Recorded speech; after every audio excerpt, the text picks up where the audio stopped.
These are the mods that completely wake up a Chevy 2500. No gimmicks, just upgrades that actually matter. This 2500 has come in from a local customer, but just remember, if you're interstate, you're nowhere near our workshop, we can help bring your Chevy 2500 or any other HD truck into the workshop for a build, whether it be pre-registration, post-registration like this one here. This vehicle has gone through the ultimate upgrade to tick the boxes on what actually matters for this customer.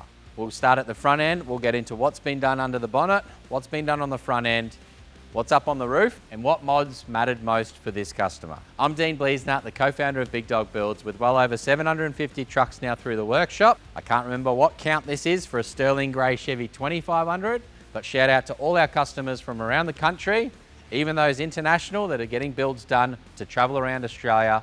We can help get your setup done through the workshop, no matter your situation and no matter where you're located. Now let's start at the front end of this one here. I'm a big fan of this front bar combo.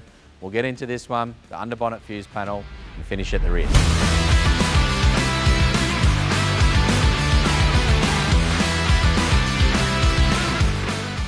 So the front end set up on this brand new Sterling Grey Chevy 2500, just over 6,000 Ks on the clock. This vehicle was already registered NB2 with a local customer, driving the vehicle standard. I do like to say that these vehicles, when they come standard, they do need a good run. The batteries need to get charged up. They usually do a DPF burn pretty early on as well, and then they're ready for the mods. If we get the vehicles pre-regoed, we are putting more and more kilometers on them to get that first burn done, to get the batteries charged up, trickle charge your batteries while it is in the workshop, but it will be in and out in a heartbeat, and that's exactly what's happened to this one here. Before we get into the suspension wheel and tyre combination, we've got the ADD front bar combination. So Addictive Desert Designs out of the US, this is the Phantom bar, and then we've got the KC Gravity Titan LED lights on there. So you've got amber daytime run mode, you flick a switch with the Switch Pro, which we'll get into, and then those ones will turn into bright white. Set them up and it's going to give you plenty of light out the front end. Whether you're wanting the KCs, we've got multiple different brand options depending on budget, how much you're going to be using the lights, what sort of setup you want on the front end. Looks is also a big important factor as well, of course. The look's got nothing to do with the safety, but let's face it, who doesn't like a good looking truck once you've saved up all the money to get into one of these things, tow the van nice and safely, you might as well look the part as well. This front end definitely does exactly that. We've got the in-house Big Dog Builds flip-up license plate bracket, and of course we've got the carbon off-road winch in there as well. So 15,000 pound carbon winch. You've got access to that winch clutch by reaching in this side here. And once we pop open that bonnet, I'll show you how you turn your winch on, get that one ready to use. And then if you do run out of batteries in the winch remote control, we relocate the plug-in module up in there as well. So front end combo, good recovery points, 15,000 pound winch and a good LED light combo. The steady side lights in there as well is going to give you plenty of low light out wide. And all of these lights are controlled from the Switch Pro unit, which is inside the cabin itself. The Switch Pro unit then controls these lights through high beam trigger. So only while the vehicle's running, only while the high beams are on, is when these ones will turn white, and everything is powered from the under bonnet fuse panel setup, power panel setup that we've done in-house here at Big Dog. MIDI fuse holders on this left-hand side here. You got your main spotlights fused through a MIDI fuse. That then runs to 4 different blade fuses individually fused for each spotlight. We've then got the Air IQ, which is the airbags in the rear end that we'll get into. The ignition, high beam triggers also fused as well. And then over on this side, you've got your mega fuse holder and your winch isolator. So turn on that winch isolator if you think you're going to need it. Turn that one on now. That one's now live. You can then turn on that winch, run that one out. If you do need to plug it in, you've got the option there to put the plug-in remote control, run that one inside the cab, get you out of a pickle. And always remember to turn off that isolator when it's not in use. The other cool feature with the power panel setup that we've got, you've got one big breaker on the passenger side there, which will turn off all the aftermarket accessories that this vehicle runs off. The mega fuse holder with a few accessories will still stay on, but you've got all the other accessories that will draw a tiny little bit of power while the vehicle's not running. That'll keep the batteries in good nick for longer. If you're leaving the country for months at a time, for example, turn that one off, switch off all your accessories, and you can also trickle charge that battery from the red Anderson plug. We'll get into that when we're up the back there as well. So nice, simple front end.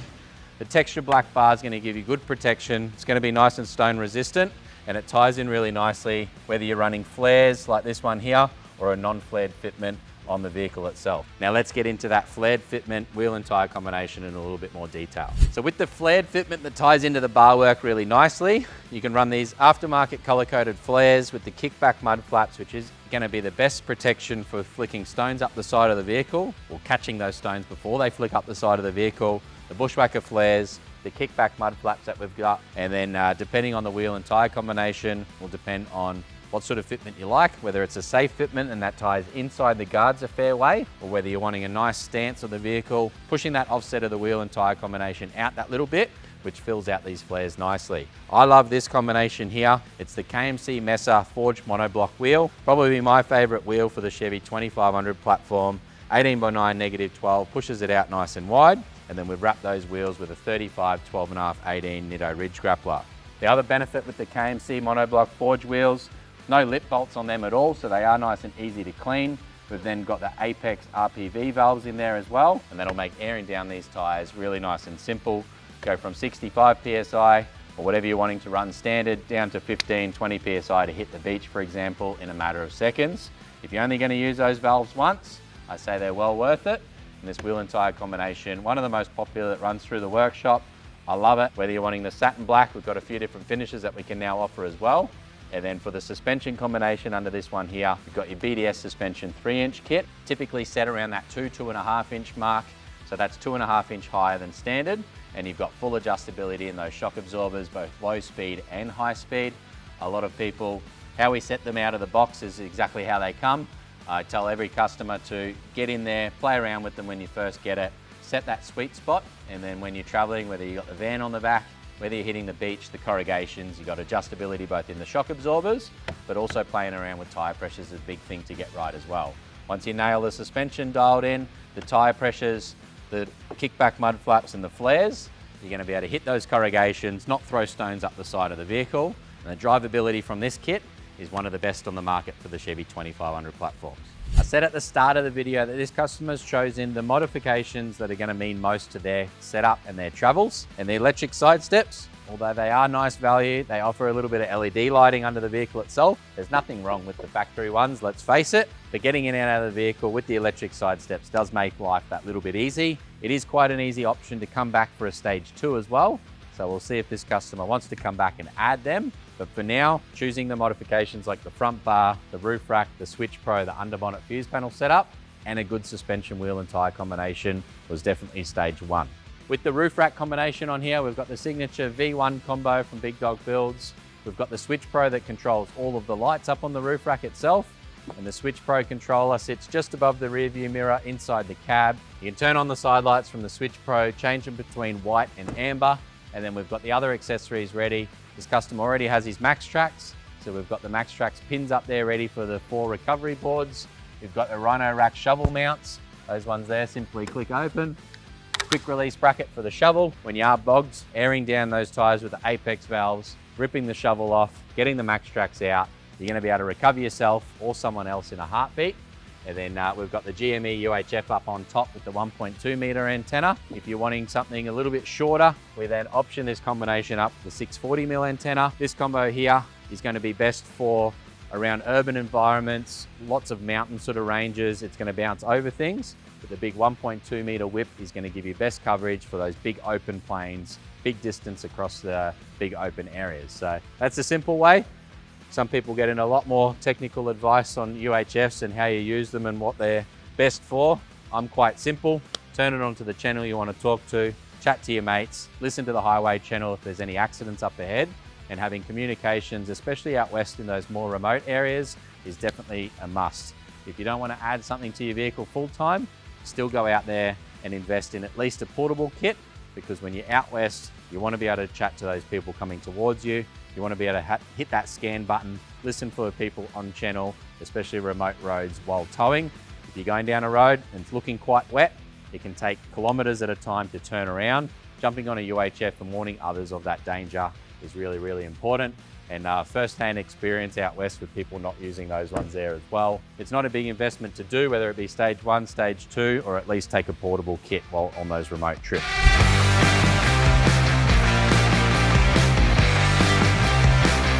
Just noticed this vehicle's actually been purchased from Lawrence's Rocky GMSV crew up in Rockhampton. If you're around that area, we recently did an event with them. Great dealership, lots of experience, been in the game for many, many years. And the whole crew there will definitely get you sorted. If you're local there, keen as to see all the different plates when they come in, where the dealership's from, and the customer's story and why they bought from that dealership. We can help get you into a vehicle no matter where you're located. And just remember, if you're around the country and you're wanting a vehicle to come in, whether it be pre-registration, post-registration, we can help get you into a vehicle of choice, get it into the workshop, make the whole process nice and easy, and explain things like that NB1, NB2. This one here, although it has got the custom plates, is NB2 registered from factory, 51 48 kilo GVM, how it sits right now.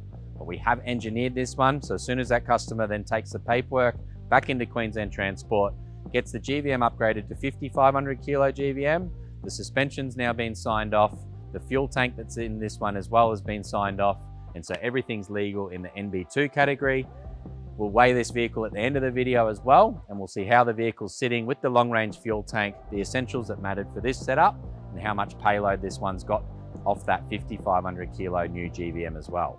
But the back end of this one, quite a simple setup. It's got the factory tonneau cover from GM on the back there, nothing inside the tub at all. The customer's got his own hitch on there. We've added the airbags at the back end here, just the manual inflation.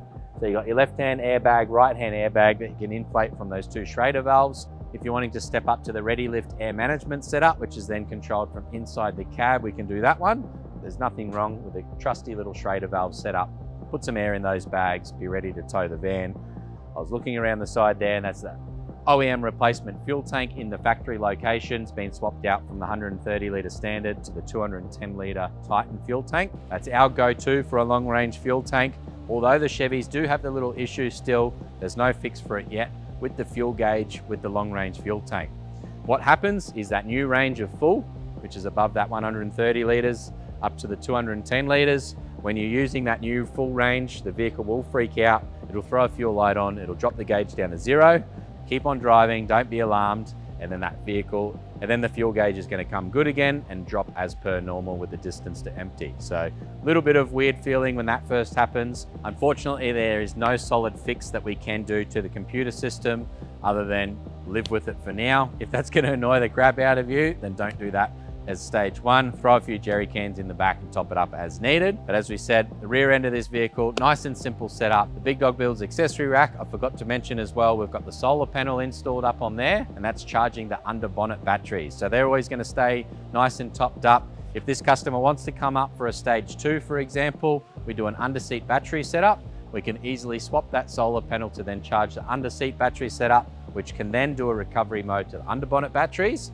But for now, keeping those ones topped up, this customer's not going to have to worry about flat batteries, but I still will say buy a lithium jump pack, leave it inside the vehicle, charges off USB-C, and it's going to be there if you need it, or if someone else needs it, or if the kids are out and they want to charge their phones, always invest in one of those ones as well.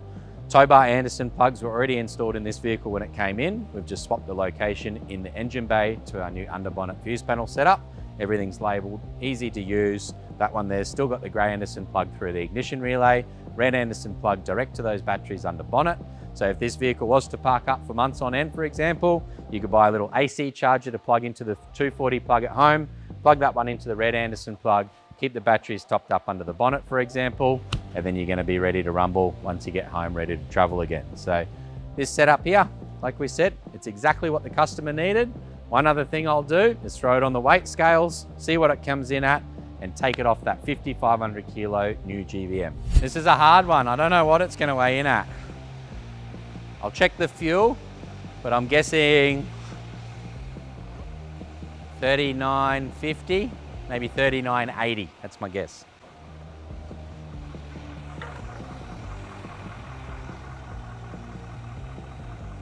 The wrong order.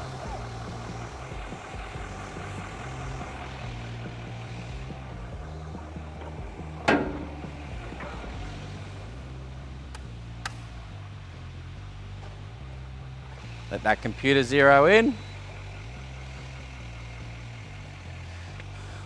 What did I say? 39.50. It might even hit 4 ton.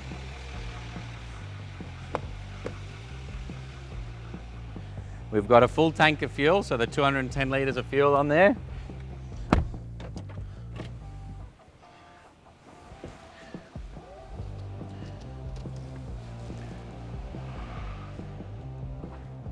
Oh, getting good now, Al, getting good.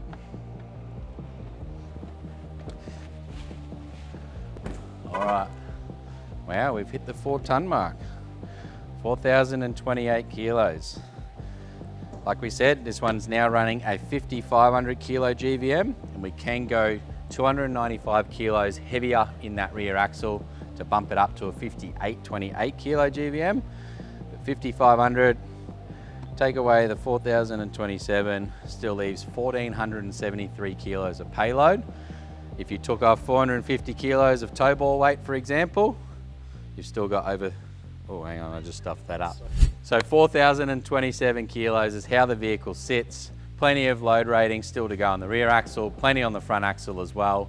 With the front bar combo, the winch, the lights, the power panel setup, roof rack, solar, airbags, wheels, tyres ×5, plenty of payload to still go. But it just shows if we were in the 4,495 kilo GVM category being NB1, you're gonna run out super quickly. I keep saying it all over and over again. So 468 kilos of payload. If I jump in there, it's gonna be close to 360 kilos of GVM that you can play with. And that's people to consider, gear in the rear, and then also tow ball weight as well. So I say it in every video, I say it on every phone call, a HD truck in the NB2 category, in my opinion, you're gonna stay legal, you're gonna stay compliant, you're not gonna have to worry with the van on the back. Whether it be a big boat, a small boat, if you're chasing a canopy spec, you definitely need to be in the NB2 category. But I like this build here. If you like this build here, guys, check these 2 videos out. These 2 down below. I'm keen to see what the team throws in there as well. Thank you.